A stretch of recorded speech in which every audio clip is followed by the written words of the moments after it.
Welcome to Korean Mallus. സമയക്കുറവുള്ളവർക്കൊക്കെ പെട്ടെന്ന് കണ്ടു തീർക്കാൻ പറ്റിയ 2022 ഇറങ്ങിയ ഒരു ചൈനീസ് മിനി കോമഡി സീരീസാണ് മൈ ഡിയറസ്റ്റ് ബോസ്. 5 മിനിറ്റ് വീതം ലെങ്തുള്ള 30 എപ്പിസോഡാണ് ആകെ ഉള്ളത്. നമുക്ക് 4-5 എപ്പിസോഡിൽ തീർക്കാൻ നോക്കാം. ലൈഫ് മൊത്തത്തിൽ ട്രാജഡി ആണെങ്കിലും ഏത് തെണ്ടിക്കും ഒരു ദിവസം വരും എന്ന് ഉറച്ചു വിശ്വസിച്ചിരുന്ന ഫുള്ളി പോസിറ്റീവായ ഒരു ഹീറോയിനും ഫുൾ ടൈം മസിൽ പിടിച്ചു നടക്കാറുള്ള അവളുടെ ബോസുമാണ് നമ്മുടെ താരങ്ങൾ. ആദ്യ എപ്പിസോഡിന്റെ തുടക്കത്തിൽ തന്നെ കാണിക്കുന്നത് കുറെ നാളായി വാടക കൊടുക്കാത്തതിന്റെ പേരിൽ താമസ സ്ഥലത്ത് നിന്ന് ഹീറോയിനായ യൂഷിങ്ജയുടെ പെട്ടിയും സാധനങ്ങളും എല്ലാം സ്ഥലത്തിന്റെ ഉടമ എടുത്ത് പുറത്തേക്ക് എറിയുന്നതാണ്. മറ്റൊരു സ്ഥലം കണ്ടുപിടിക്കുന്നവരെ കുറച്ച് സാവകാശം തരണം എന്നൊക്കെ അവൾ പറഞ്ഞു നോക്കിയെങ്കിലും ഒരു രക്ഷയുമില്ല. മുകളിൽ ആകാശം താഴെ ഭൂമി എന്ന അവസ്ഥയിലാണ് നിൽക്കുന്നതെങ്കിലും കണ്ണീരൊഴുക്കാനും വിധിയെ പഴിക്കാനും ഒന്നും നിൽക്കാതെ എനിക്കും ഒരു ദിവസം വരുമെന്ന് പറഞ്ഞ് അവൾ ബേസിലെടുത്ത് തലയിൽ കമഴ്ത്തി കോൺഫിഡൻസോടെ എഴുന്നേൽക്കുന്നു. നല്ല ദിവസം എന്നും വരുവാനെന്നറിയില്ലെങ്കിലും ആ സമയത്ത് മഴ വരുന്നുണ്ട്. പക്ഷെ അവളപ്പോൾ ചിന്തിച്ചത് കുടയില്ലാത്ത എനിക്ക് മഴ നനയാതെ പോകാൻ ഈ ബേസിനുണ്ടല്ലോ എന്നാണ്. അത്ര പോസിറ്റീവാണ് ആൾ. ഇനി നമുക്ക് ഹീറോയെ പരിചയപ്പെടാം. വില കൂടിയ ഈ ആഡംബരക്കാരിൽ സിനിമാ സ്റ്റൈലിൽ കൂളിംഗ് ഗ്ലാസ് വെച്ച് വന്നിറങ്ങുന്ന ഇവനാണ് നമ്മുടെ ഹീറോ ലുയാൻ, യൂഷിങ്ജയുടെ ബോസ്. ആള് വൃത്തിയുടെ കാര്യത്തിലും ഓഫീസ് കാര്യങ്ങളിലും ഒക്കെ ഭയങ്കര സ്ട്രിക്റ്റ് ആണ്.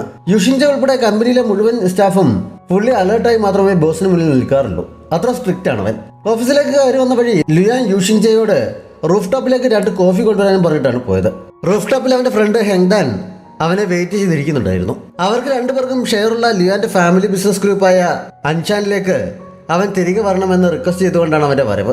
ലുയാൻ പക്ഷെ താല്പര്യമില്ലാത്ത മട്ടിൽ എതിർത്ത് നിൽക്കുന്നതിനാൽ ഹെങ്ഡാൻ അവന്റെ ദേഹത്തേക്ക് ചാരിക്കിടന്ന് കൊഞ്ചിക്കൊണ്ടിരിക്കുമ്പോഴാണ് നമ്മുടെ യൂഷിങ്ജെ കോഫിയുമായി വന്നത്. അവരുടെ ഇരിപ്പ് കണ്ട് റൊമാൻസ് ആണെന്ന് തെറ്റിദ്ധരിച്ച അവൾ ഞാനൊന്നും കണ്ടിട്ടില്ല എന്ന് പറഞ്ഞ് കണ്ണു പൊത്തിക്കൊണ്ട് വേഗം സ്ഥലം വിടുന്നു. തിരികെ സീറ്റിൽ ചെന്നിരുന്നപ്പോൾ കാണാൻ പാടില്ലാത്തത് കണ്ടതിന്റെ പേരിൽ ജോലിയിൽ നിന്ന് പുറത്താക്കുമോ എന്ന് ചിന്തിച്ചിരിക്കുമ്പോഴാണ് അവൾക്കൊരു കോൾ വന്നത്. അവളുടെ ആന്റിയുടെ വക്കീലാണ് വിളിച്ചത്. ആന്റി ഒരു വീട് അവളുടെ പേരിൽ എഴുതി വെച്ചിരിക്കുന്നു.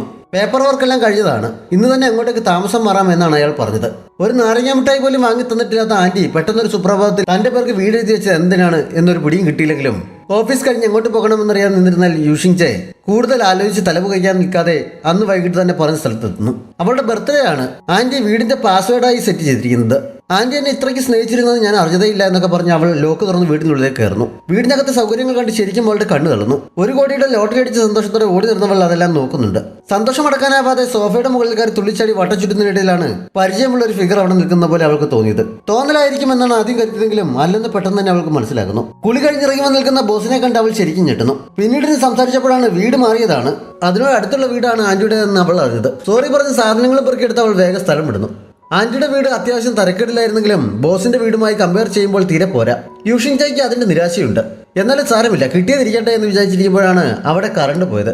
പട്ടാഭിഷേക സിനിമയിൽ ജയറാമിന് ലക്ഷ്മിക്കുട്ടിയെ കിട്ടിയതുപോലെയാണ് കാര്യങ്ങൾ എന്ന് അടുത്ത ദിവസമാണ് അവൾക്ക് മനസ്സിലായി തുടങ്ങിയത്.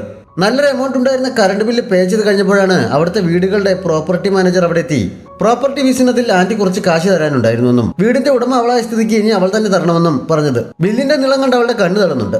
എന്തെങ്കിലുമൊക്കെ ഡിസ്കൗണ്ട് ചെയ്ത് തരണമെന്ന് റിക്വസ്റ്റ് ചെയ്തുകൊണ്ട് നിൽക്കുമ്പോഴാണ് മോർണിംഗ് എക്സസൈസ് കഴിഞ്ഞ് വന്ന് നിൽക്കുന്ന ബോസിനെ അവൾ കണ്ടത്. അവിടെ നടന്ന് അവൻ കണ്ടിരുന്നു. എനിക്ക് ഈ ക്യാഷ് ഒന്ന് കടം തരുമോ എന്ന് അവൾ ചോദിച്ചു തുടങ്ങിയപ്പോഴേക്കും അവൻ കേൾക്കാത്ത മട്ടിൽ ഓടിപ്പോയി അകത്ത് കയറി വാതിലടയ്ക്കുന്നു. ആന്റിയുടെ ബാധ്യതകളൊക്കെ തീർത്തു വന്നപ്പോൾ യൂഷിങ്ജയുടെ കയ്യിൽ 100 രൂപ പോലും തികച്ചില്ലാത്ത അവസ്ഥയാണ്. ആകെ കുറച്ച് പാക്കറ്റ് നൂഡിൽസ് മാത്രമാണ്. അടുത്ത സാലറി കിട്ടുന്നവരെയുള്ള കരുതൽ. എന്നാലും അതൊന്നും ഓർത്ത് ടെൻഷനാക്കാൻ നിൽക്കാതെ അത്രയും ഉണ്ടല്ലോ എന്ന് പറഞ്ഞ് സ്നെയിൽ റൈസ് നൂഡിൽസ് റെഡിയാക്കി ഉച്ചത്തിൽ മ്യൂസിക്കും പ്ലേ ചെയ്ത് ആസ്വദിച്ച് കഴിക്കാൻ തുടങ്ങുന്നു. നമ്മുടെ ബോസ് മേശവിരിയൊക്കെ ലെവലായി വിരിച്ച് ടേബിൾ സെറ്റ് ചെയ്ത് ഒരു മെലഡിയൊക്കെ കേട്ടുകൊണ്ട് ഭക്ഷണം കഴിക്കാൻ തുടങ്ങുമ്പോഴാണ് യൂഷിങ്ജയുടെ സ്നെയിൽ റൈസ് നൂഡിൽസിന്റെ സ്മെല്ല് അവിടേക്ക് എത്തിയത്. എന്തോ ചീഞ്ഞു നടന്ന പോലെയാണ് അവന് തോന്നിയത്.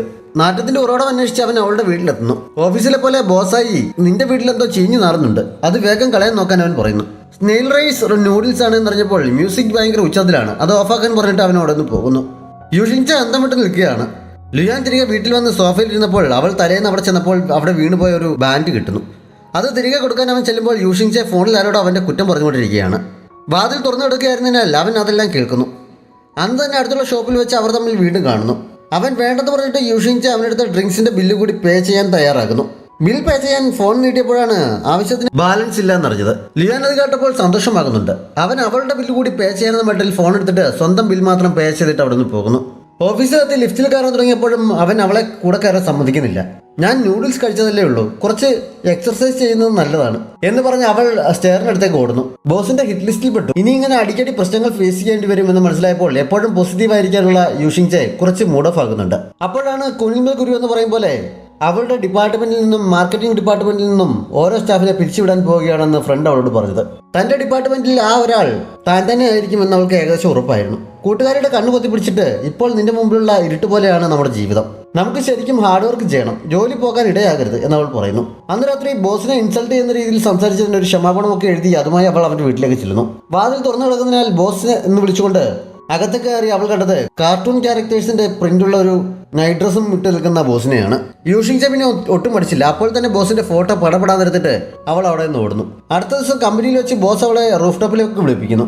അങ്ങനെ ഒരു വിളി പ്രതീക്ഷിച്ചിരുന്നതിനാൽ കരുതിക്കൂട്ടി ഒരു കോൺട്രാക്ട് റെഡിയായിക്കൊണ്ടാണ് അവൾ പോയത്. ഫോട്ടോസ് ഡിലീറ്റ് ചെയ്ത് കളയണം എന്നവൻ പറഞ്ഞപ്പോൾ ഈ കോൺട്രാക്റ്റിൽ സൈൻ ചെയ്യാമെങ്കിൽ മാത്രം ഡിലീറ്റ് ചെയ്യാം എന്നവൾ പറയുന്നു.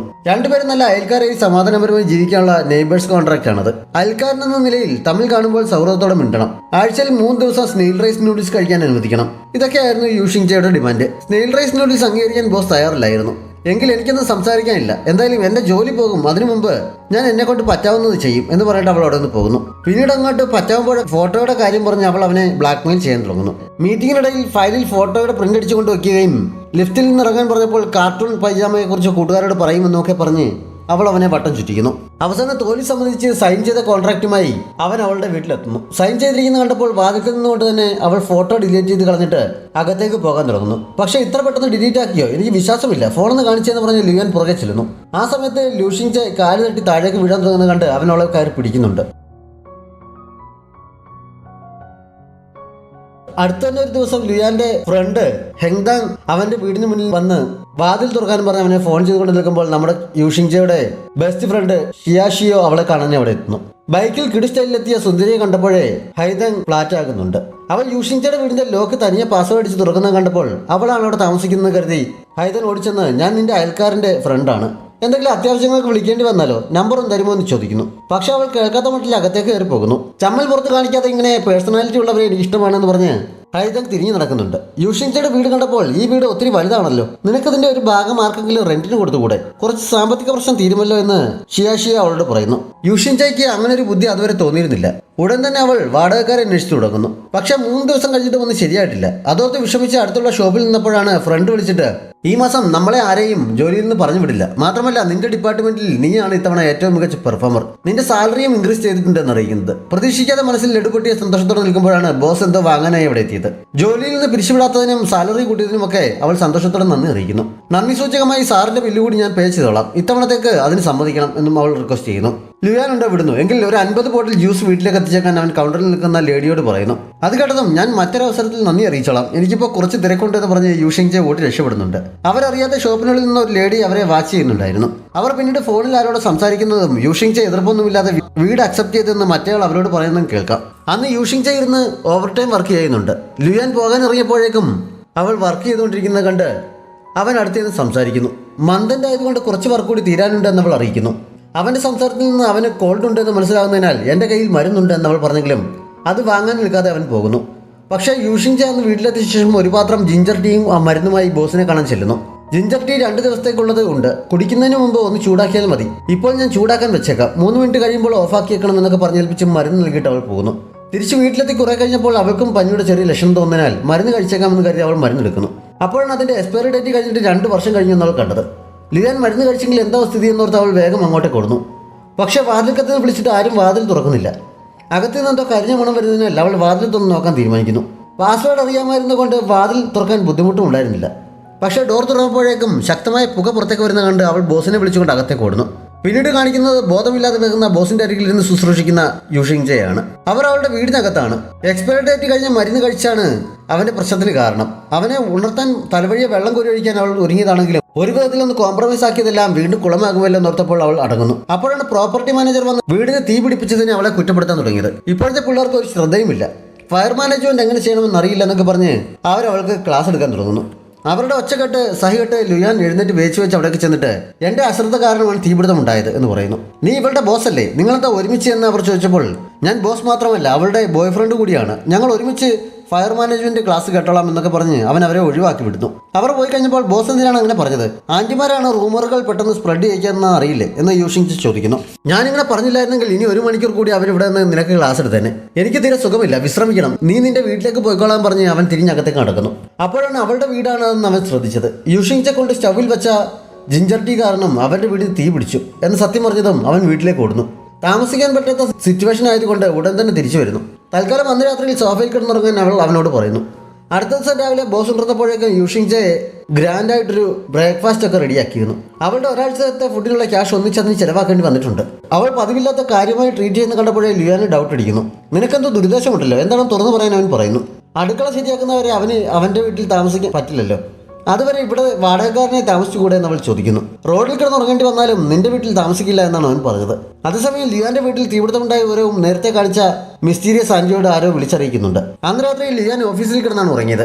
പക്ഷെ എന്തൊക്കെയോ ദുസ്വപ്നം കണ്ട് ഞെട്ടിയുണ്ടെന്ന് അവൻ ഉടൻ തന്നെ യൂഷിങ്ജയുടെ വീട്ടിലെത്തി ഞാൻ ഇപ്പോൾ തന്നെ ഇവിടേക്ക് താമസം മാറിക്കോട്ടെ എന്ന് ചോദിക്കുന്നു. വല്ലാണ്ട് ടയർഡായിരുന്ന അവൾ സമ്മതം പറഞ്ഞപ്പോൾ അകത്തേക്ക് കയറിയെങ്കിലും വേച്ച് വീഴാൻ പോകുന്നുണ്ട്. യൂഷിങ്ജ വേഗം കയറി പിടിച്ചതുകൊണ്ട് താഴെ വീണില്ല. അങ്ങനെ അവർ ഒരുമിച്ച് ഈ വീട്ടിൽ താമസം തുടങ്ങുന്നിടത്ത് ആദ്യ എപ്പിസോഡ് നമുക്ക് അവസാനിപ്പിക്കാം. ഇനി എന്തൊക്കെയാണ് നടക്കാൻ പോകുന്നതെന്ന് കാത്തിരുന്ന് കാണാം. Thanks for watching. ഏതെങ്കിലും കൂട്ടുകാർ സബ്സ്ക്രൈബ് ചെയ്യാതെ നമ്മുടെ ചാനൽ കാണുന്നുണ്ടെങ്കിൽ വേഗം തന്നെ മറക്കാതെ സബ്സ്ക്രൈബ് ചെയ്യുക. നോട്ടിഫിക്കേഷൻ ലഭിക്കുന്നതിനായി ബെല്ലൈക്കൺ കൂടി അമർത്തുക.